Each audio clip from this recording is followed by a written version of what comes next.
Nati og minahal kong matalom nun. Okay, dito guys sa Matalom Municipal Plaza.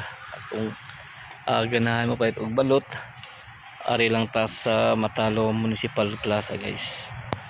Okay, palikon ko ha sa mga negosyante nga ganahan magnegosyo diri sa lungsod sa Matalom. Welcome mong tanan nga mo invest og business. Balut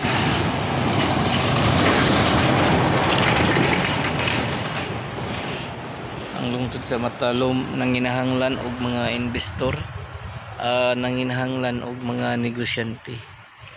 Ako manghinaot nga daghang mosanong, daghang mo put up og negosyo diri sa lungsod sa Matalom karong 2024 guys. Today is Friday niya April 5, 2024 guys.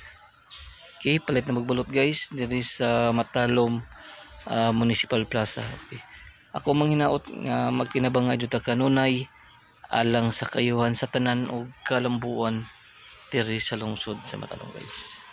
Iko pipi tinuray nga mo serbisyo with a purpose alang sa kayuhan sa tanan og kalambuan diri sa lungsod sa Matalom, Leyte, Philippines. Okay guys, palit na magbalot diri balot ganang mga pulutan ani ata mahimutang sa Matalom Municipal Plaza diri sa lungsod sa Matalom guys.